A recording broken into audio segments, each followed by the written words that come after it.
When you picture the founding fathers of economics, your mind probably lands on the usual suspects. Adam Smith penning The Wealth of Nations, Marx dissecting capitalism's contradictions, maybe even ancient Greek philosophers debating commerce in the Agora.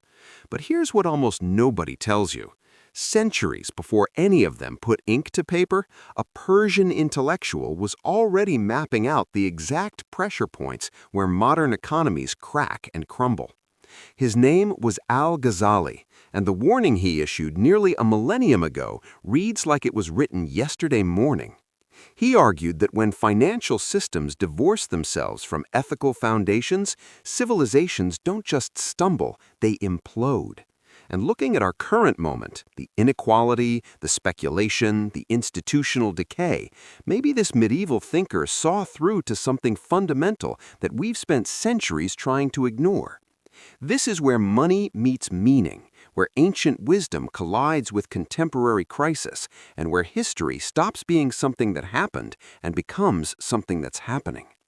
World that shaped Al-Ghazali. Picture the year 1100. While medieval Europe huddles in relative poverty, still piecing itself together after Rome's collapse, an entirely different civilization flourishes across the Mediterranean and beyond. The Islamic world, spanning from the Iberian Peninsula through North Africa, across the Middle East, into Persia and beyond, pulses with commercial energy that won't reach European shores for centuries. Baghdad isn't just a city, it's an economic engine. Same with Damascus, Cairo, Cordoba. These urban centers hum with activity that would make modern traders envious. Caravans threading through desert routes carry luxury goods worth fortunes: Chinese silk, Indian spices, Persian textiles, African gold. Scholars gather in libraries debating everything from celestial mechanics to jurisprudence. Markets overflow with merchants negotiating, currencies changing hands, fortunes being made and lost. It's a world drowning in prosperity and beginning to choke on it. Into this environment arrives Abu Hamid Al-Ghazali, born in 1158 in the Persian city of Tuz. He's not just a religious scholar or just a philosopher or just a legal theorist. He's all of these simultaneously, which makes him dangerous in the best possible way. The kind of mind that can dissect a theological argument in the morning and anatomize a market failure in the afternoon. By his 30s, Al-Ghazali occupies one of the Islamic world's most influential academic chairs. He could have coasted on prestige, collected his salary, played it safe. Instead, he did something radical. He paid attention. He watched wealth concentrate. He observed markets distort. He noticed how abundance created new forms of poverty, not material poverty, but spiritual and social hollowing out. He witnessed a civilization getting richer while simultaneously getting sicker, and he refused to pretend everything was fine. The question that consumed him wasn't academic, it was urgent. What happens when a society's wealth outpaces its wisdom? And to wrestle with that question, he turned his analytical lens onto something most people took for granted: money itself. Money as mirror. Here's where Al-Ghazali breaks from the pack. He doesn't treat money as just an economic variable or a theological concern. He examines it as a social technology with profound psychological consequences. While Aristotle centuries earlier had classified money as a useful invention, and while later European thinkers would mathematicize it into abstraction, Al-Ghazali did something different. He asked what money does to people, to communities, to civilizations. His core insight sounds simple until you sit with it. Money is a mirror, not a monument. A mirror has no inherent value. It matters only because of what it reflects back. You don't worship a mirror, you use it to see clearly. Money operates identically. The gold coin in your palm isn't valuable because of the metal. It's valuable because of what it enables: trade, cooperation, the building of shared prosperity. Its power lies entirely in its function as a medium, a facilitator, a tool for human connection. Writing this in the 11th century, while much of Europe still measured wealth primarily in land holdings and plunder, Al-Ghazali articulated what modern economists like to claim as their discovery. Money is fundamentally about exchange, not accumulation. From this foundation, he built his first major economic principle. Hoarded wealth is dead wealth. Imagine blood flow stopping in a limb. That's how Al-Ghazali visualized accumulated riches locked away in treasure rooms and buried vaults. The money isn't circulating. It isn't employing workers, funding enterprises, feeding families, or building infrastructure. It just sits there, worse than useless, actively harmful. He described this phenomenon as freezing the bloodstream of society, a metaphor that could headline any contemporary essay on wealth inequality. But Al-Ghazali wasn't simply moralizing about greed. His critique cut deeper into systemic mechanics.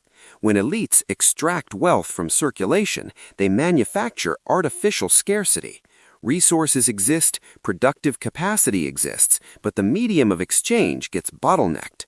Markets seize up, price signals distort. Communities suffer not from genuine shortage, but from deliberately constrained flow. This leads directly to his second pillar. Speculation erodes the foundation. Al-Ghazali reserved particular contempt for merchants who gamed markets, creating false scarcity, manipulating prices, profiteering from crises. To him, this wasn't clever business, it was parasitism. Whoever extracts profit from another's suffering extracts profit from decay, and decay spreads like infection. Once speculative behavior becomes normalized, it metastasizes through trading networks, corrupts institutions, and eventually poisons the entire economic organism. Sound familiar? It should.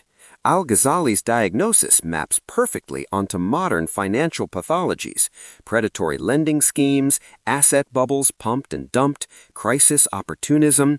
He called it out 900 years before we gave it names like moral hazard and rent-seeking. But here's what separates Al-Ghazali from simplistic critics.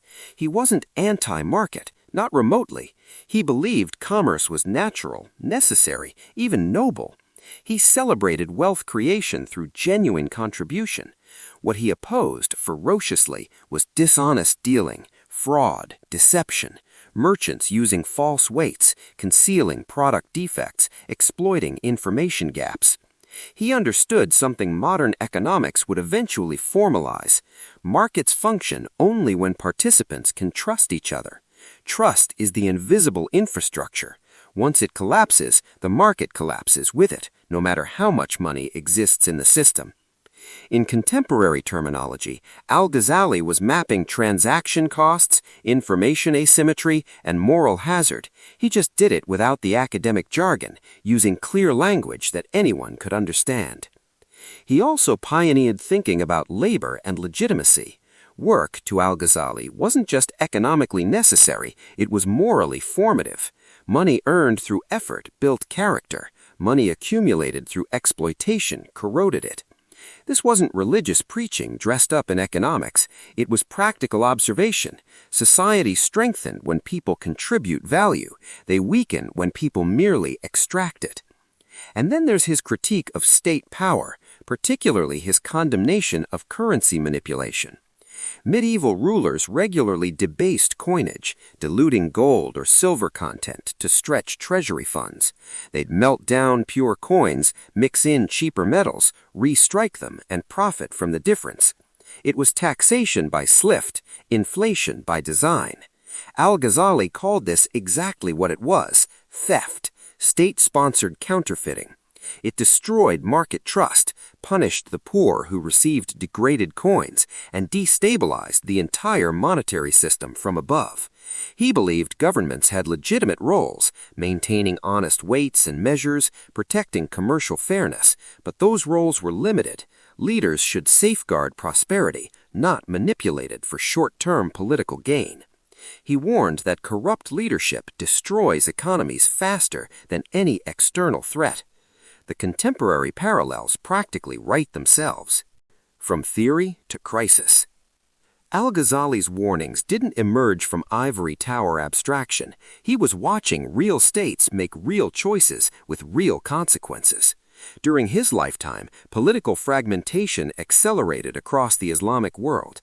Dynasties competed for legitimacy, regional governors squeezed populations for revenue, and, as always happens when rulers feel power slipping, they tightened their grip on the economy first. Some jacked up taxes to unbearable levels. Others manipulated currency to paper over budget shortfalls. Some simply confiscated merchant assets. Others borrowed recklessly and kicked the repayment can down the generational road. None of these tactics were novel. None of them, in Al-Ghazali's assessment, addressed underlying structural problems. What he observed was corruption cascading downward like contamination.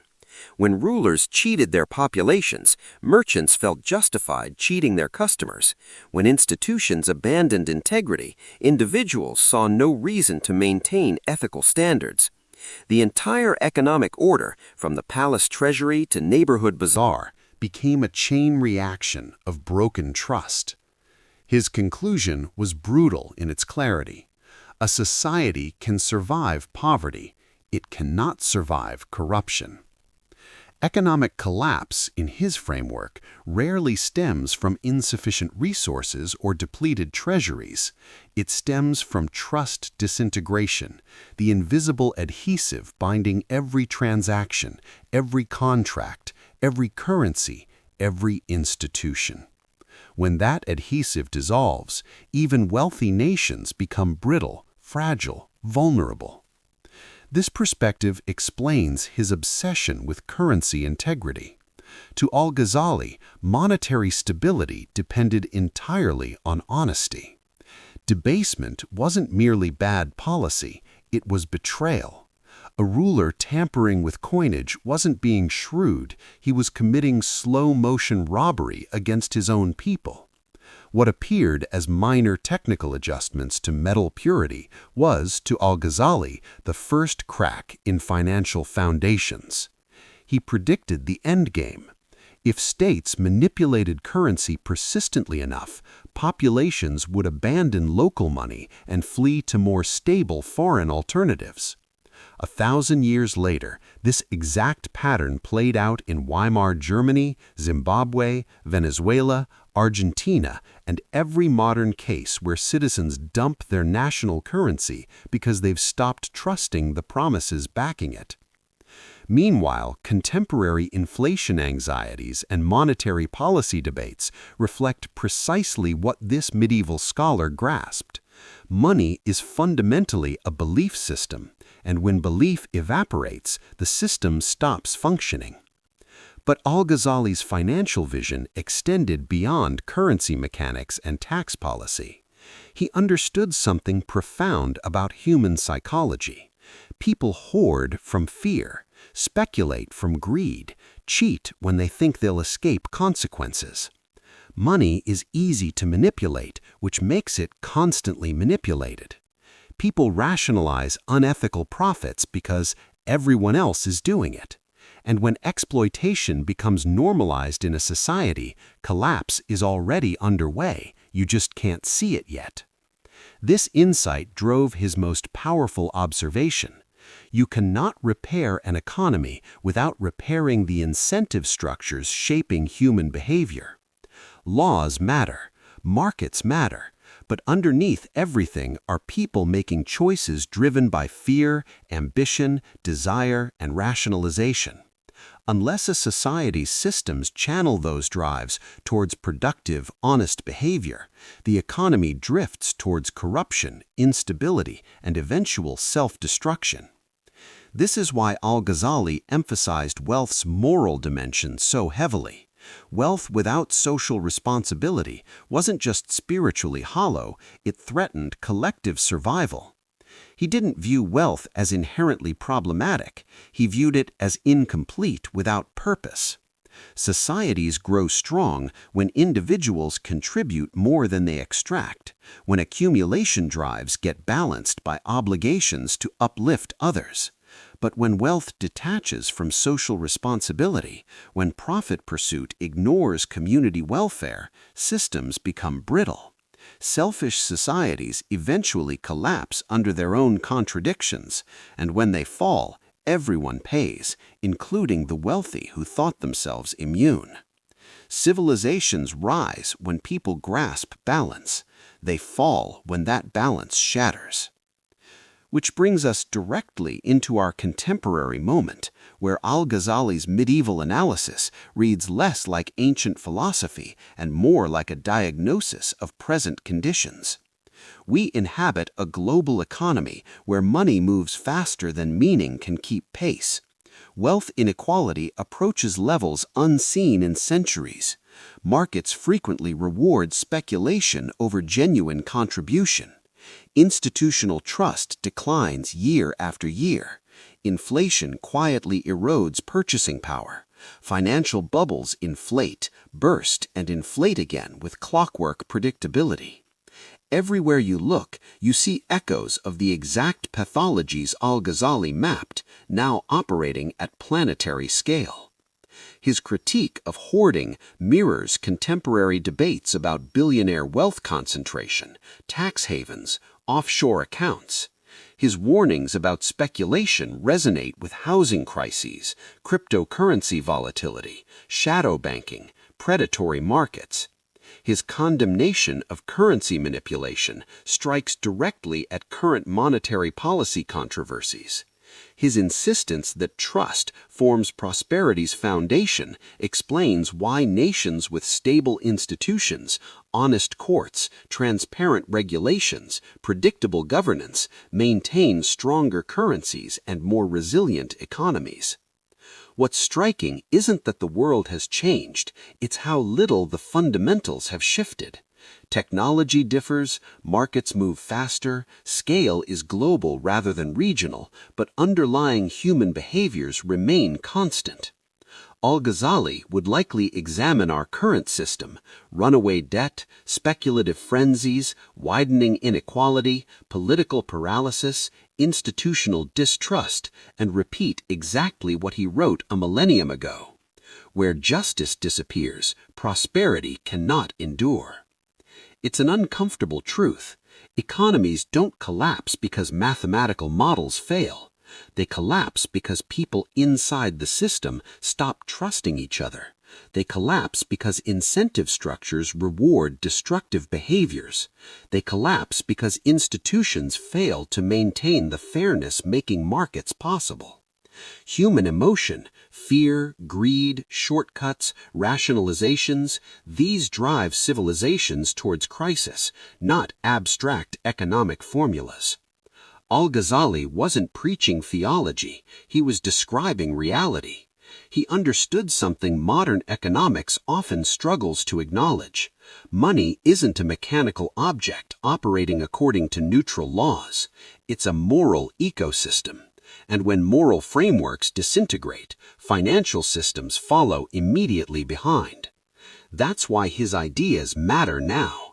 In an era defined by record debt levels, speculative excess, institutional mistrust, and widespread financial anxiety, his core message becomes a survival principle. When money divorces itself from morality, collapse becomes inevitable. Understanding this isn't just intellectual enrichment, it's practical protection. History doesn't replay exactly, but if you don't understand its patterns, it'll blindside you all the same.